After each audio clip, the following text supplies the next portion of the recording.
Hey, how's it going? It's your boy Challenger Coach Adam Warrior Dials here to bring you the 10.5 High-ELO tier list, so let's jump right into it. In the top lane, our starting S tier roster will be Jax, Darius, Sett, Renekton, Fiora, and Camille. For our changes to the list, we have Fiora to S tier after she received buffs to her items, ability to snowball from turret plating, and the many melee champions that she can outskill. We got Renekton joining her in S tier for pretty much the same reasons, although his ability to bully lane is much stronger. J/Aurelia moved from B tier to A tier, and so will Garen, because even in High-ELO he seems to have been overbuffed, at least for solo queue. Surprisingly, even Bear is going to sneak into B tier this patch, as he's even performing well in both the Diamond Plus and Master Plus brackets. Despite what some people were saying, the Ore nerfs were enough to knock him out of S tier for solo queue, dropping him to A tier, and then there's some less important changes, moving Tryndamere, Singed, and Rise from A tier to B tier, and then we're removing Quinn from the list and shadow-rombing her, as she's really only a counterpick to Renekton at the moment, but you know, she's still good for that. And now for some actually important changes, we got Camille moving from A tier to S tier. I get it, she might be a little bit of a surprise here, as her natural enemies Fiora and Renekton are around, but it doesn't really seem to be slowing her down too badly. She is one of the champions that received one of the biggest buffs from the changes on 10.5 to the Hydra items, as well as the plate changes, due to how ridiculously fast she takes them, allowing her to dominate solo queue at the moment. You'll still want to avoid the Fiora matchup, but at the very least versus Renekton, you can outscale him, and Camille's matchups versus the other A or S tier champions are manageable, and due to her amazing gank assist, if you get lucky enough to accidentally have your jungler get lost on their way to Gromp or Krugs and end up in top lane for a gank, you can normally make that gank work. This is what makes Camille such a huge threat in solo queue though. Her ability to win 1v1 is pretty good, along with her ability to skirmish or split push in the late game, but the real threat is her gank assist or tower dive potential, and it allows her to reliably snowball in solo queue games.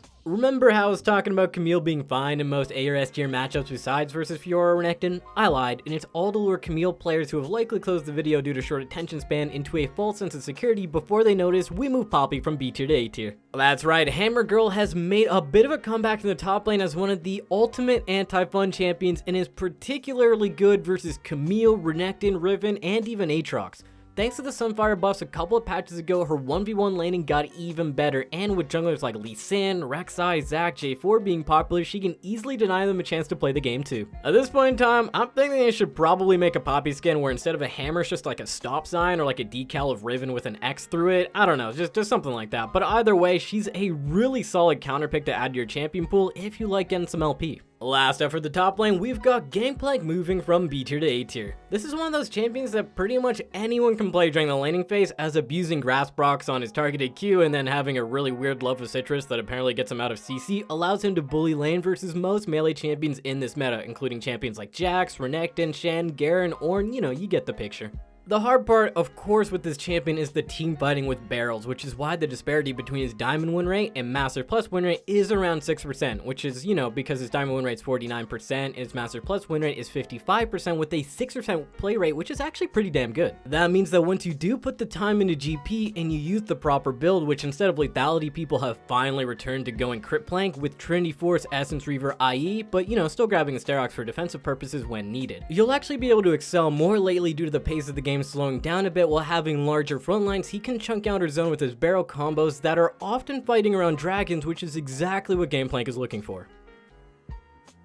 In the mighty jungle, our starting S tier roster will be Jarvan, the fourth of his name, Karthus, Elise, Echo, Rek'Sai, and Lead Singer. For the jungle changes, we got J Money going from A tier to S tier, Master Yi going to B tier, along with Hecarim and Poppy, and also Talia, who are playable at the moment, though still not advisable unless you got the right comp or counter picks. Sylas with his new Bruiser build joins them in B tier too, which is pretty much just hijacking the Bruiser Echo build of Runic Echo's Red Smite, Iceborne Gauntlet into Spear Visage. Pantheon is the last champion added to B tier for this patch and is one of the fastest rising stocks from the jungle. Not only has he seen competitive play shown off by C9 Blabber to great effect, but many other pros are practicing him in solo queue, including Yankos and the Smite God Wiggly himself, who somehow outsmote? I don't know, just stick with outsmited Brox's Lee Sin 6 times in the TL game versus CLG. Still couldn't believe they lost the game. Anyways, think of Pantheon jungle like Xin Zhao, but you know, actually good. He is able to do some very early cheesy level 2 ganks. He's got great dueling, great scuttle control, great snowball potential, great engage, and great ability to feed in the late game. Seriously though, this pick is designed to snowball quickly early on and uses ult to impact the whole map early, win some duels, snake out some dragons, and then ult to engage mid-game teamfights and close the game out. This ain't no Karthus jungle, you need to be proactive to make it work, alright? But expect potentially to see him rise to A tier pretty soon. Our next important change on the list will be moving Graves from B tier to A tier this patch, as his buffs seem to have actually paid off for once. This is a champion I always hate looking up builds for because it seems like every single Graves player just does whatever they want, whether it's a bruiser build with fleet, a full crit build with phase rush that I've noticed Dardoch from TSM has been spamming in solo queue, don't know how good that is though, and then a dark harvest lethality style that is popular in Asia. Personally, I'm always gonna go with the easiest to execute and easiest to snowball style, so I'm gonna go with recommending a lethality one-shot dark harvest Graves, which might seem weird in a frontline heavy meta, but you can always adapt and throw in Immortal Reminder a little earlier. And I know not a lot of people are gonna agree with me on this, but I am happy to see Graves back in the meta a bit, along with pros playing him, because I absolutely love that Mafia Graves skin. It's just, it's not as good as the old Mafia Graves crit animation with that skin, but I don't think any auto attack in the game will ever be that smooth again. Lastly, remember to lock in Graves jungle when you see a Lee Sin picker on the enemy team. It's a pretty good matchup that you can very easily outscale. Okay, jungle mains, hear me out on this one. Shyvana is moving from B tier to A tier on the High-ELO list, and this might seem weird or troll, but she has the numbers to back it up in terms of win rate, and it's around 56% and a 3% play rate, which isn't amazing in terms of the play rate, but still a big enough sample size to prove that she is pretty good in High-ELO. Shyvana is a champion that has a big stigma in this bracket. Even when she's pretty good, she just gets disavowed. It's pretty similar to champions like Sona or Janna.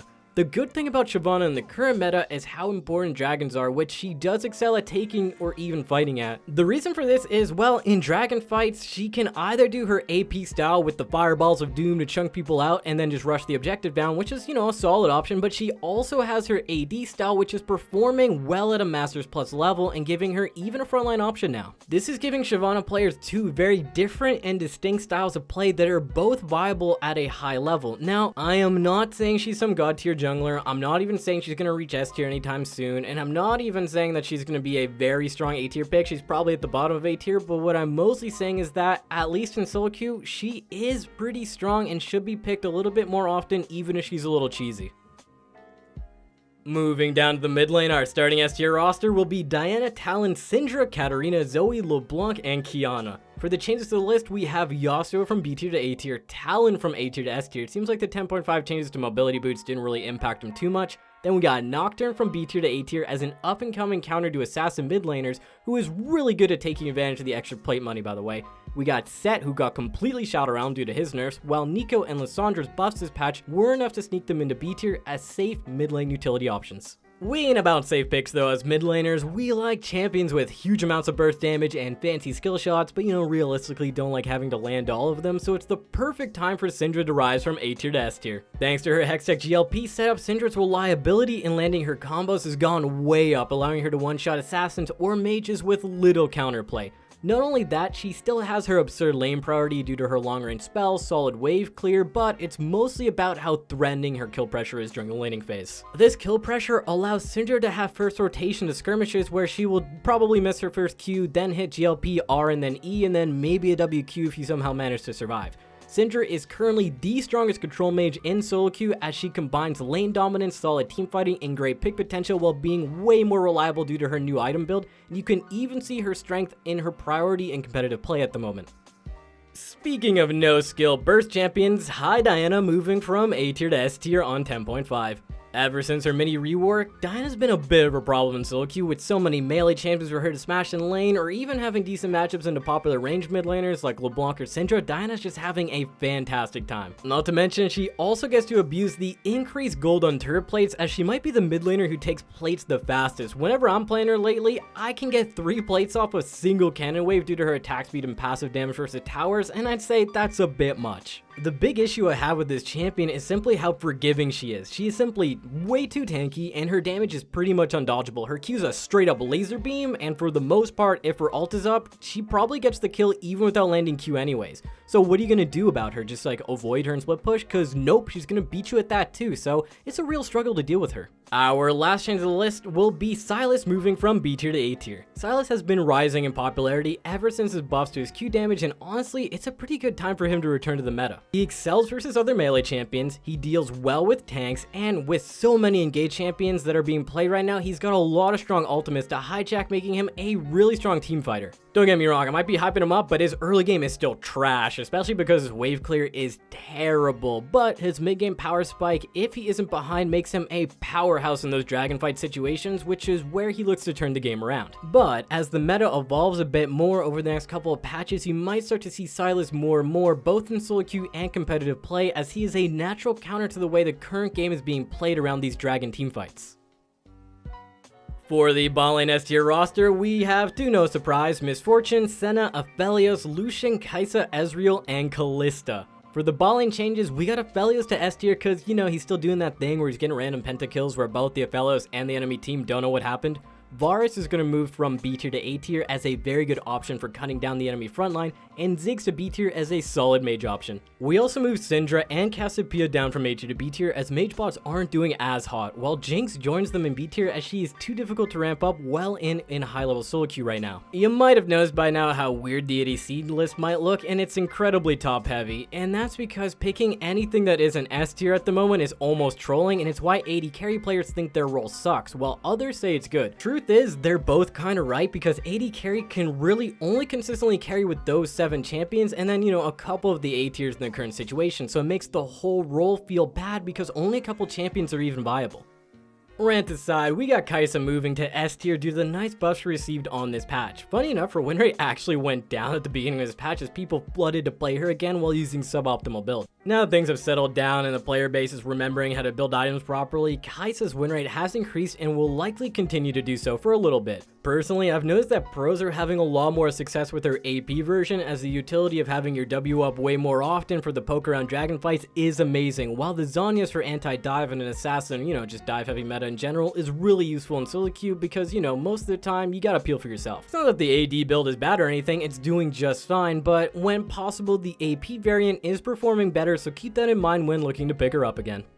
Another ADC that is part of the Elite 7 is Lucian, who is going to go from A tier to S tier. He's one of the only truly self-sufficient AD carries in the game, and yes, you do have to snowball on him to win normally, but this isn't that big of an issue as a lot of the current support roster like Thresh or Leona allow him to do so, or, you know, you could always just 2va with a Yuumi attached to you. Lucian, despite his lack of late game, is one of the only AD carries with agency to win on his own and stomp the lane on his own and do anything in the early game on his own, without the assistance of his support, which is why he is prioritized so much. What it comes down to as a bot laner is you kind of want to feel like you do something before 20 minutes, and Lucian gives you that power. Now, of course, in return, you will have less impact post 20 minutes, but, you know, with around a 20% play rate, that should speak for itself on whether or not most AD carry mains are willing to make that sacrifice. Lastly, I honestly never would have thought I'd see the day where Kalista, after so many years, is making it back to S tier, but here we are. To be fair, pretty much everything that could have lined up for her did. She got a lot of buffs, in particular to her base survivability, which is big for her. Ezreal is now the most played AD carry, who Kalista is a counter to.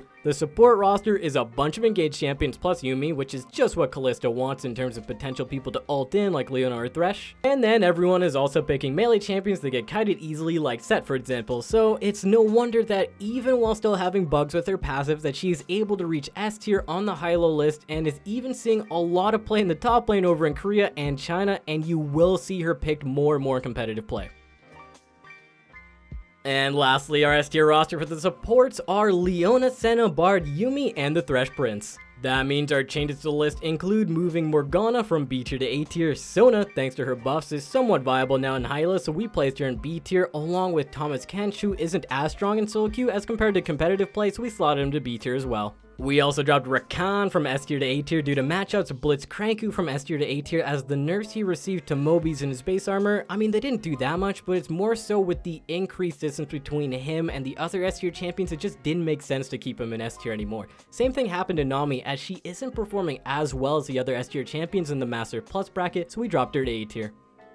Yuumi, you are just such a pain to deal with, and her team ever gets a slight lead on you, or one person just pops off, she just makes it way too difficult to win the game, so we're gonna move her from A tier to S tier. This might seem a little weird due to her overall win rate being lower than the other S tier champions, but her ban rate is around 25%, meaning that people in High-ELO view her as a major threat, and for good reason. Still remember a game last week where I hit level 16 on Kassadin, and it was a 4v5 game. Our jungler just rage quit for some reason, and we were able to win solely because I had a Yuumi attached to me. If I had any other support in that situation, there was no way to win that game. Like I just mentioned, the reason why Yuumi is just such a big threat is because she creates and denies win conditions that should have never existed in the first place. Normally, Ezreal or Lucian players actually have to be good at the game to 1v9 a team fight, but with a Yuumi, pretty much anyone can kite out a fight with those champions and win anyways. Next up, there is no coincidence that this champion is a counter to Yuumi and managed to grab an A tier spot this patch, and that is Alistar.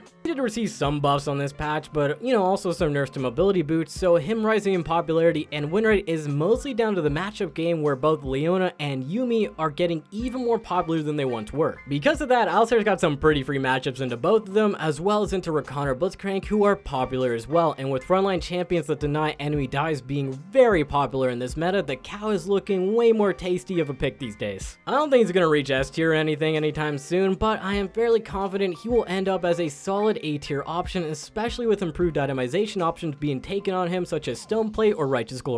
Lastly, for the 10.5 High-ELO tier list, we are moving Leona from A tier to S tier. For most of the season, both Leona and Nautilus have been tied in terms of power, as they pretty much do the same thing. They just kind of engage over and over and over again, and then either the enemy team dies or, they do. But, they don't really seem to care about it either way. Leona, though, has pulled ahead of Nautilus on this patch by around 2% win rate in the Masters Plus bracket and a 1.5% win rate in the Diamond Plus bracket, giving her a fairly substantial difference between the two. To me, this is mostly coming down to how much more frequently Leona can engage due to the difference in ult CD and range, while also having that ridiculously low CD on her Q stun. When you compare that to the Nautilus route, it's just way better. Not that Nautilus isn't good still, he still seems to get those dumb moments where his hook seems to just reach into your very soul and hit through terrain and minions, but in terms of consistent performance from an engaged support standpoint, Leona is way stronger currently. That's it folks, thanks for watching our 10.5 High-ELO tier list, but be sure to check out our other content on this channel or at mobalytics.gg. As always, I'm the Napoleon of League of Legends, Adam Moriarty Isles. May the old and new solo queue gods be with you.